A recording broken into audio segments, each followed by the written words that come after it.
இந்த உலகத்தில் இருக்கிற எல்லா மக்களும் ஏதாவது ஒரு பெரிய பிரச்சனைக்கான சொல்யூஷனை கண்டுபிடிக்கிறதுக்கு தங்களோட அறிவை ஒரே நேரத்தில் செலவு பண்ணாங்க அப்படின்னா எவ்வளோ பெரிய பிரச்சனையாக இருந்தாலும் சரி அந்த பிரச்சனைக்கு ரொம்ப ஈஸியாக ஒரு சொல்யூஷனை கண்டுபிடிக்கலாம் அப்படின்றதுக்கான உதாரணங்கள் இங்கே நிறைய இருக்குது. அதில் சில உதாரணங்களை இந்த வீடியோவில் பார்ப்போம்.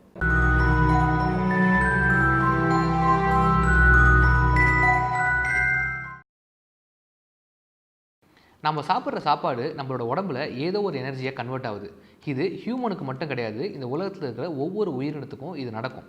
ஒரு மின்மினி பூச்சி தான் சாப்பிட்ற சாப்பாட்டை எப்படி லைட்டாக கன்வெர்ட் பண்ணுதோ அந்த மாதிரி இந்த மனுஷன் தான் சாப்பிட்ற சாப்பாட்டை ஏதோ ஒரு எனர்ஜியாக கன்வெர்ட் பண்ணிட்டே தான் இருக்கிறான். இந்த ப்ரோட்டீன் எப்படி ஃபோல்ட் ஆகுது அப்படின்ற அந்த பேட்டர்னை கண்டுபிடிச்சிட்டோம் அப்படின்னா அந்த ப்ரோட்டீனை நமக்கு ஏற்ற மாதிரி அதை ஃபோல்ட் பண்ணி நமக்கு தேவையான எனர்ஜியாக அதை கன்வெர்ட் பண்ணிக்கலாம். ஆனால் அதை கண்டுபிடிக்கிறது ரொம்ப கஷ்டம். இதுக்கு மில்லியன்ஸ் அண்ட் மில்லியன்ஸ் ஆஃப் காசு செலவாகிட்டே இருக்குது அண்ட் எக்கச்சக்கமான கம்ப்யூட்டர் பவர் தேவைப்படுது. இதுக்காக இந்த சயின்டிஸ்ட் கிரியேட் பண்ண ஒரு விஷயம் என்ன அப்படின்னா ஃபோல்ட் இட் அப்படின்னு ஒரு ஸ்டிமுலேஷன் கேமை கிரியேட் பண்ணாங்க.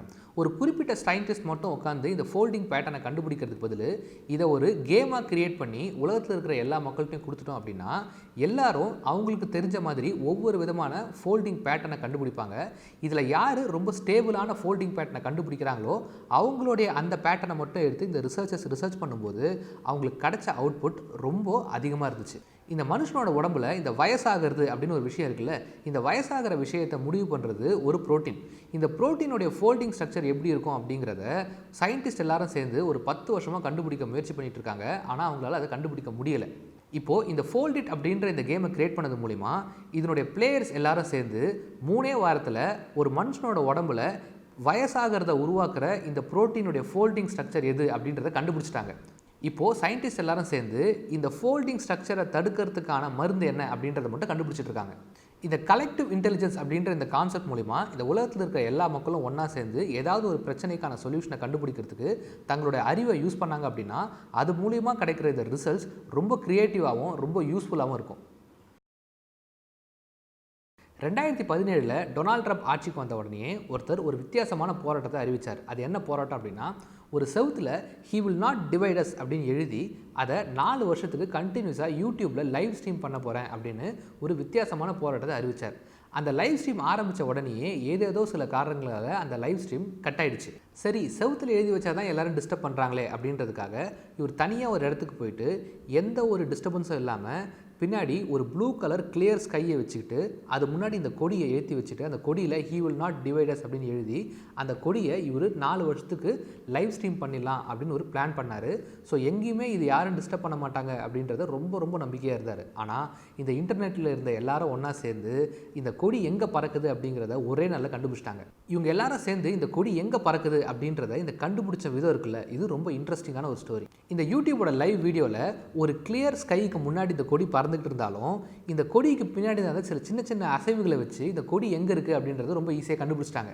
ஃபார் எக்ஸாம்பிள், அந்த கொடிக்கு பின்னாடி இருக்கிற அந்த ஸ்கையில் மூவ் ஆகிற அந்த க்ளவுட்ஸோடைய பேட்டர்ன் அண்ட் அதுக்கு பின்னாடி ஏதாவது ஒரு ஃப்ளைட் மூவ் ஆச்சுன்னா அந்த ஃப்ளைட் மூவ் ஆகிற அந்த டைமிங், அந்த ஃப்ளைட்டினுடைய ட்ரெயில்ஸ், அது மட்டும் இல்லாமல் அந்த கொடியோடைய விண்ட் ஸ்பீட், அதாவது எப்போ அந்த கொடி பறக்குது எப்போ அந்த கொடி பறக்காமல் இருக்குது அப்படிங்கிற அந்த டைமிங்கை வச்சு நோட் பண்ணுறாங்க.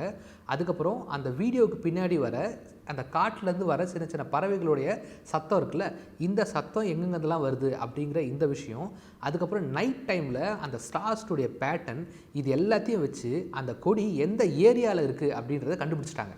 இப்போது அடுத்து என்னென்னா அந்த ஏரியாவில் எக்ஸாக்டாக அந்த கொடி எங்கே இருக்குது அப்படின்றத கண்டுபிடிக்கணும்.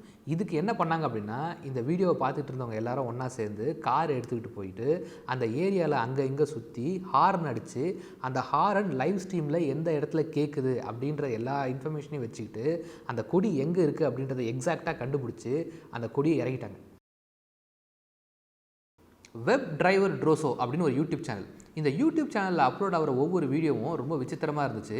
அதாவது ஒரு ஒயிட் பேக்ரவுண்டில் ரெட் அண்ட் ப்ளூ ஸ்கொயர்ஸ் ரேண்டமாக ஒவ்வொரு இடத்துல அப்பியர் ஆகி ஒரு பீப் சவுண்டோட மறைஞ்சிக்கிட்டே இருந்துச்சு. இதை பார்த்த வியூவர்ஸ் இது ரொம்ப சாதாரண விஷயம்தான் அப்படின்னு சொல்லிட்டு ஈஸியாக கடந்து போயிட்டாங்க.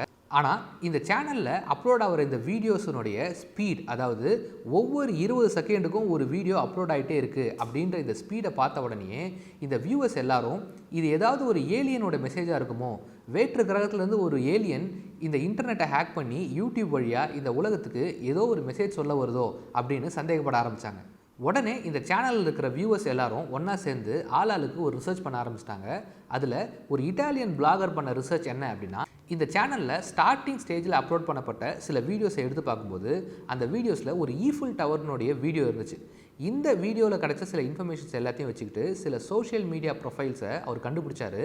அந்த சோஷியல் மீடியா ப்ரொஃபைல்ஸ் எல்லாத்தையும் எடுத்து கனெக்ட் பண்ணி பார்க்கும்போது ஒரு கூகுளில் வேலை செய்கிற ஒரு எம்ப்ளாயியோடைய ப்ரொஃபைலை அவரால் கடைசியாக கனெக்ட் பண்ண முடிஞ்சுது.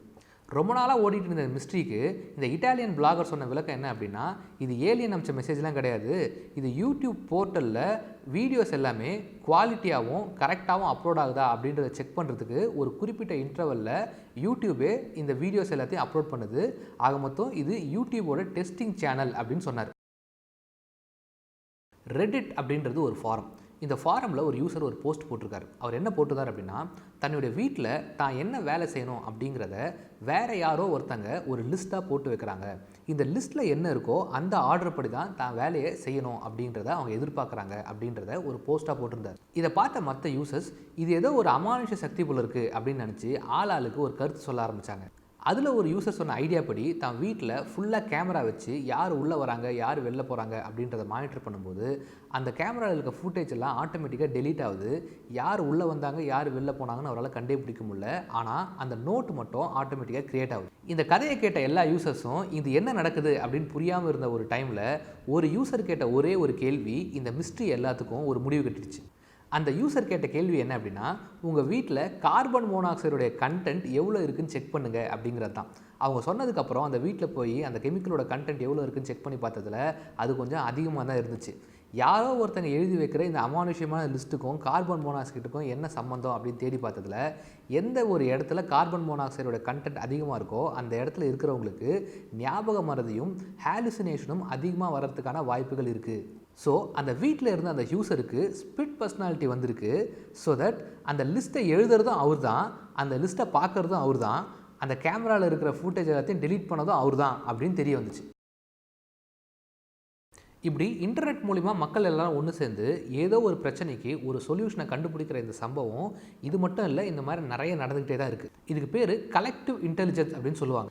நம்ம எல்லாருக்கும் ஒரு பொதுவான கருத்து இருக்குது. அது என்ன அப்படின்னா, இந்த இன்டர்நெட் டெக்னாலஜி இதெல்லாம் நம்மளை யோசிக்கவே விடாமல் தடுத்துருச்சு, நம்மளை சோம்பேறி ஆக்கிடுச்சு அப்படின்னு ஒரு பொதுவான கருத்தை சொல்லிக்கிட்டே இருப்போம். ஆனால் நடந்த இந்த சம்பவங்கள் எல்லாத்தையும் வச்சு பார்த்தோம் அப்படின்னா, இந்த இன்டர்நெட் அப்படின்ற இந்த டூலை கரெக்டான முறையில் யூஸ் பண்ணோம் அப்படின்னா தீர்க்கவே முடியாத பல பிரச்சனைகளுக்கு நம்மளால் ஒரு தீர்வை கண்டுபிடிக்க முடியும் அப்படிங்கிறது தான். இந்த வீடியோ உங்களுக்கு பிடிச்சிருந்ததுன்னா லைக் பண்ணுங்கள், கமெண்ட் பண்ணுங்கள் அண்ட் உங்கள் ஃப்ரெண்ட்ஸ் கூட ஷேர் பண்ணுங்கள். இந்த ஈச் ஒன் டீச் ஒன் அப்படின்ற இந்த சேனலை சப்ஸ்கிரைப் பண்ணுங்கள். பக்கத்துலேயே ஒரு பெல் ஐக்கான் இருக்கும், அதை கிளிக் பண்ணிங்கன்னா உங்களுக்கு இமீடியட் நோட்டிஃபிகேஷன்ஸ் எல்லாம் வரும். தேங்க்யூ.